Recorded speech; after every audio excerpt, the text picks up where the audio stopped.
Она што исто беше во фокусот на нашето внимание беше трошењето на народните пари од страна на функционерите, значи во овој случај беа министрите, значи одлуката на владата да ги објавува трошоците по однос на трошоци за угостителски услуги, патни трошоци, други трошоци околу телефонските, значи придонесе да јавноста биде сведок на тоа какво се однесуваат функционерите, односно по конкретно министрите во однос на трошење на народните пари. Имаме министри кои што биле многу скромни или многу одговорни во трошењето на државните пари, меѓутоа од друга страна имаме министри кои што расипнички се однесувале со буџетските пари. При ова првите 3 места на министри трошаџи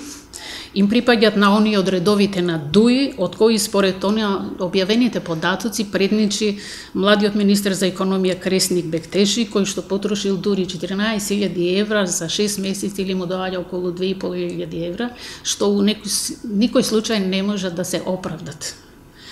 Другите министри исто делот овие се тука некаде блиско. За да профункционира заробените институции и да се врати функционирањето на правната држава и владењето на правото, што подразбира одговорност за трошење на народните пари, предлагаме, значи, владата да ги заложи надлежните органи, тоа е државната ревизија, внатрешната ревизија во секој министерство, да вршат редовна контрола на оправданоста на трошењето на толков износ на пари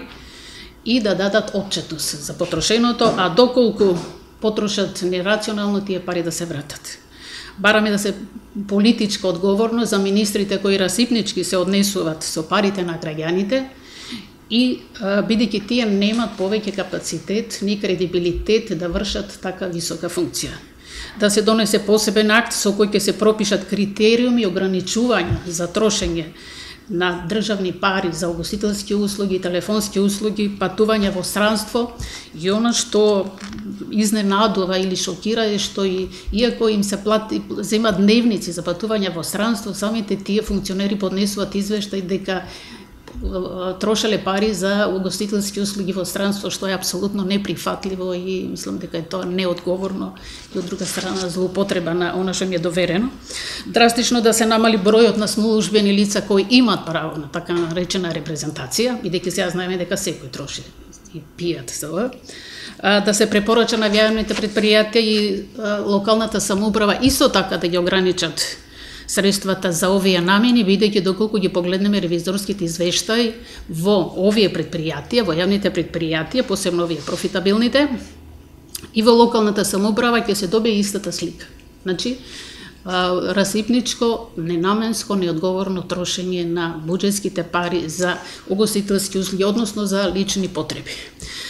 Ваквата практика мислиме дека е последица на тоа што остана неказниост она што се правеше во претходните 10 години, иако државната ревизија и внатрешната ревизија после тоа открија бројни злопотреби, односно трошење на милионски суми за лични потреби, најме нели на угостителски услуги или патувања, досега од јавното обвинителство немаме никаква информација дали е покрената постапка, се води и до каде постапката. Доколку остане оваа практика на неказнивост, значи она што било,